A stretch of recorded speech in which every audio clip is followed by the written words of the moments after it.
तो हेलो दोस्तों, आप सभी कैसे हैं। आशा करते हैं कि आप सभी अच्छे होंगे।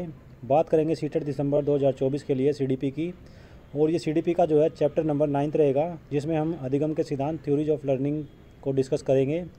इससे पहले के जो 8 टॉपिक हैं वो आप चैनल पर प्लेलिस्ट से जाकर देख सकते हैं।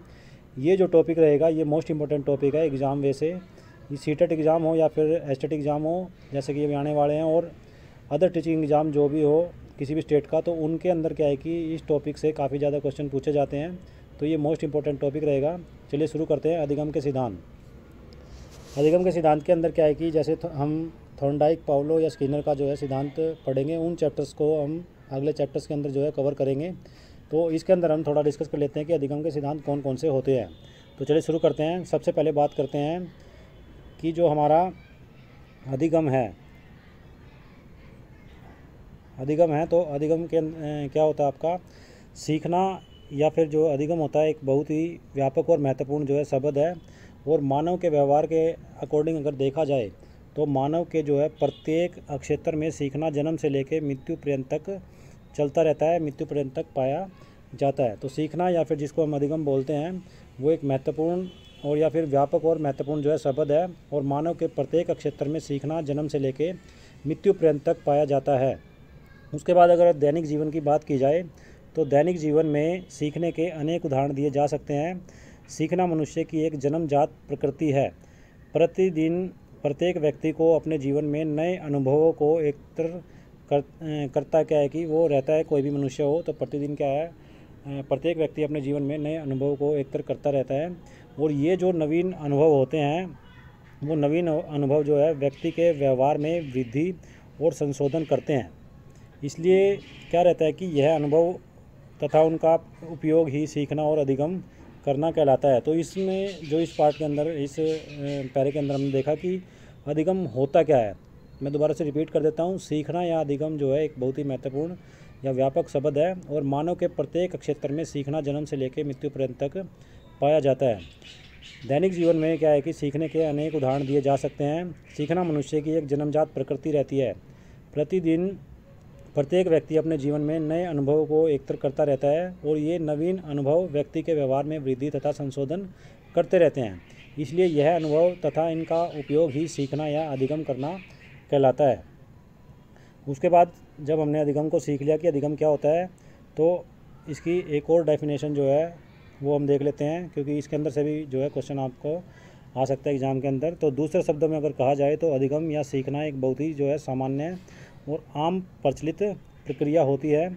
जन्म के तुरंत बाद से ही व्यक्ति सीखना प्रारंभ कर देता है। मतलब बच्चा जब होता है तो स्टार्टिंग से ही क्या है कि वो सीखना प्रारंभ कर देता है, और फिर जीवन पर्यंत कुछ ना कुछ वो व्यक्ति जो है सीखता ही रहता है। सामान्य अर्थ में अगर कहा जाए तो सीखना व्यवहार में परिवर्तन को कहा जाता है, यानी कि learning refers to change in behaviour. परंतु सभी तरह के व्यवहार में हुए परिवर्तन को सीखना या अधिगम नहीं कहा जा सकता है। ये भी आपको ध्यान में रखना है कि सभी प्रकार का जो व्यवहार में अगर कोई सभी प्रकार के परिवर्तन होते हैं तो उन सभी प्रकार के परिवर्तन को सीखना या अधिगम नहीं कहेंगे।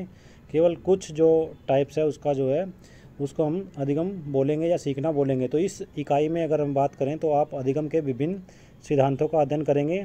जैसा कि मैंने बताया कि इसके अंदर हम देखेंगे कि सीखना या अधिगम क्या होता है और कौन से पॉइंट्स को हम आगे कवर करेंगे अगले चैप्टर्स के अंदर।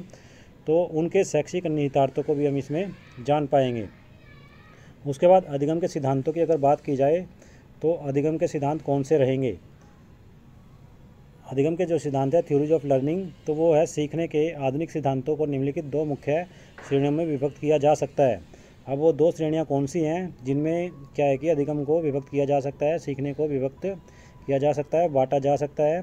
तो इसमें जो 2 श्रेणियाँ रहेंगी, पहली जो श्रेणी रहेगी वो है हमारा व्यवहारवादी साहचर्य सिद्धांत, जिसे बिहेवियरल एसोसिएशनिस्ट थ्योरी बोला जाता है। उसके बाद दूसरा जो प्रकार रहेगा वो रहेगा ज्ञानात्मक या अक्षेत्र संगठनात्मक सिद्धांत, जिसे कोग्निटिव ऑर्गेनाइजेशनल थ्योरी आप बोल सकते हैं। तो इन दोनों सिद्धांतों के बेस के ऊपर क्या है कि आगे जो सिद्धांत है उनको हम पढ़ेंगे। तो इसमें क्या है कि 2 जो सिद्धांत है, व्यवहारवादी साहचर्य सिद्धांत और ज्ञानात्मक अक्षेत्र एवं अक्षेत्र संगठनात्मक सिद्धांत, दोनों के जो है आगे सब पार्ट बन जाते हैं, जिनको हम अगले चैप्टर्स में कवर करेंगे। विभिन्न उद्दीपनों के प्रति सीखने वाले की विशेष अनुक्रियाएं होती रहती हैं, जो स्टिमुलस होते हैं। और उसमें क्या है कि इन जो उद्दीपनों और अनुक्रियाओं के सहचार्य से उसके व्यवहार में जो परिवर्तन आते हैं उनकी व्याख्या करना ही पहले प्रकार के सिद्धांतों का उद्देश्य रहता है। इस प्रकार के सिद्धांतों के प्रमुख प्रवर्तकों में थॉर्नडाइक, वॉटसन, पावलो, स्किनर का क्या है कि नाम विशेष रूप से उल्लेखनीय रहता है। तो इसमें थॉर्नडाइक, वॉटसन, पावलो और स्किनर, इनके सिद्धांतों को हम अगले चैप्टर्स में जो है कवर करेंगे। यहाँ जो है आपको ध्यान देना जरूरी है कि जहाँ थॉर्नडाइक द्वारा जो है प्रतिपादित विचार प्रणाली को संयोजनवाद, कनेक्शनिज्म के नाम से जाना जाता है। ये क्वेश्चन काफ़ी बार एग्जाम में पूछा जा चुका है। और वाटसन और पावलो या फिर स्किनर की प्रणाली को अनुबंधन या प्रतिबद्धता, जिसे कंडीशनिंग कहा जाता है, इसके नाम से जाना जाता है। तो यहाँ पे जो बात हो रही है कि थॉर्नडाइक जो बताते हैं, थॉर्नडाइक की जो विचार प्रणाली है उसको संयोजनवाद से जोड़ा गया है, कनेक्शनिज्म से जोड़ा गया है या उससे जाना जाता है। और वाटसन, पावलो और स्किनर की प्रणाली को अनुबंधन और प्रतिबद्धता, कंडीशनिंग के नाम से जाना जाता है। उसके बाद दूसरे प्रकार के सिद्धांत के अंदर क्या है कि दूसरे प्रकार के सिद्धांत सीखने को उस क्षेत्र में क्या है जिसमें सीखने वाला और उसका परिवेश शामिल होता है, आए हुए परिवर्तनों और सीखने वाले द्वारा इस क्षेत्र के प्रत्यक्षीकरण किए जाने के रूप में देखते हैं। ये सिद्धांत सीखने की प्रक्रिया में उद्देश्य, पर्पज, अंतर्दृष्टि, इंसाइट, सूझबूझ, अंडरस्टैंडिंग के महत्व को प्रदर्शित करते हैं।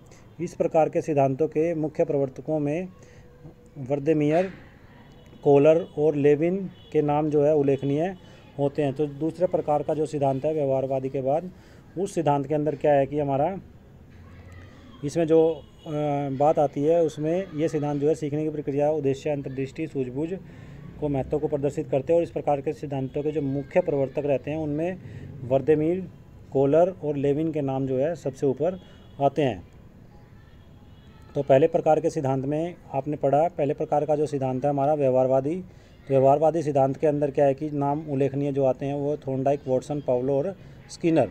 और जो दूसरा टाइप है ज्ञानात्मक एवं अक्षेत्र संगठनात्मक सिद्धांत, तो इसमें जो फेमस थ्योरीज हैं वो किसकी है, वर्देमिर, कोलर, लेविन और इस तरीके के नाम जो है उनकी थ्योरीज इसके अंदर आते हैं। उसके बाद व्यवहारवादी अधिगम सिद्धांत क्या होता है उसको भी एक बार समझ लेते हैं। तो विभिन्न जो है उद्दीपनों के प्रति सीखने वाले की विशेष अनुक्रिया होती है। अनुक्रिया मतलब रिस्पॉन्स। तो स्टिमुलस रिस्पॉन्स के बीच में जो है एक संबंध होता है। तो उद्दीपनों के प्रति सीखने वाले की विशेष अनुक्रिया होती है। और उद्दीपनों तथा अनुक्रियाओं के साहचर्य से, मतलब कि मेल जोल से, मिलने से उसके व्यवहार में जो परिवर्तन आते हैं उनकी व्याख्या करना ही पहले प्रकार के सिद्धांतों का उद्देश्य रहता है। मतलब कि व्यवहारवादी अधिगम सिद्धांत का उद्देश्य क्या रहता है, विभिन्न उद्दीपनों के प्रति सीखने वाले की विशेष अनुक्रिया होती है और उद्दीपनों तथा अनुक्रियाओं के साहचर्य से उसके व्यवहार में जो परिवर्तन आते हैं उनकी व्याख्या करना ही पहले प्रकार के सिद्धांतों का उद्देश्य रहता है। इसलिए इसे उद्दीपन अनुक्रिया सिद्धांत भी कहा जाता है। कौन से सिद्धांत को, व्यवहारवादी सिद्धांत को क्या है कि उद्दीपन अनुक्रिया सिद्धांत भी कहा जाता है, क्योंकि दोनों के मिलने से ही जो है व्यवहार में परिवर्तन आते हैं। तो इस प्रकार के सिद्धांतों के प्रमुख प्रवृत्तियों में या प्रवर्तकों में कौन से, जैसा कि हमने ऊपर ही बताया, थॉर्नडाइक, वॉटसन, पावलो और स्किनर नाम जो है विशेष रूप से उल्लेखनीय होते हैं। उसके बाद व्यवहारवाद या अधिगम सिद्धांत के अंतर्गत आने वाले प्रमुख सिद्धांत निम्नलिखित हैं, जिनको हम अगले चैप्टर्स में डिस्कस करेंगे। और वो कौन से सिद्धांत हैं। सबसे पहला जो सिद्धांत है वो है हमारा थॉर्नडाइक का प्रयत्न एवं भूल का सिद्धांत, जिसे Thorndike trial and error theory बोला जाता है। इससे जो है काफ़ी ज़्यादा क्वेश्चन आपके एग्ज़ाम के अंदर पूछे जाते हैं। चाहे कोई भी टीचिंग एग्ज़ाम आप उठा लीजिए, KVS, NVS, CTET, STET या अदर टीचिंग एग्ज़ाम, कहीं का भी जो है टीचिंग एग्ज़ाम, तो उसमें थॉर्नडाइक का प्रयत्न एवं भूल का सिद्धांत से क्वेश्चन जरूर आपको मिलेंगे। उसके बाद पावलो का भी जो है मोस्ट इंपॉर्टेंट टॉपिक आपका रहता है, पावलो का शास्त्रीय अनुबंधन का सिद्धांत, Pavlov theory of classical conditioning.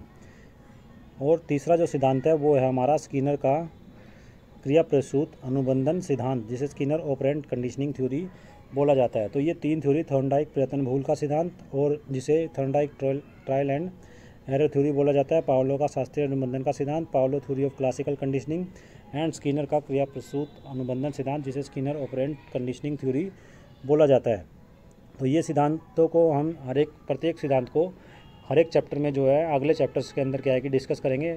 हर एक सिद्धांत का एक अलग चैप्टर है जिसमें हम पूरी डिटेल से पूरी व्याख्या के साथ इन सिद्धांतों का डिस्कस करेंगे, ताकि आपका एक भी क्वेश्चन जो है एग्ज़ाम में ना छूट पाए।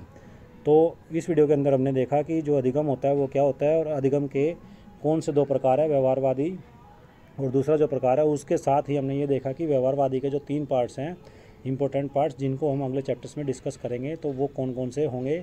उसमें ये 3 पार्ट आपके रहेंगे जिनका अभी हमने डिस्कस किया, थॉर्नडाइक का, पावलो का और स्किनर का। अलग अलग जो सिद्धांत है तीनों के अलग अलग चैप्टर में अगले चैप्टर्स में डिस्कस करेंगे। तो वीडियो को ज़्यादा से ज़्यादा लाइक कीजिए एंड शेयर कीजिए। साथ में सीटेट और अदर टीचिंग एग्ज़ाम की तैयारी के लिए चैनल को सब्सक्राइब करें। धन्यवाद।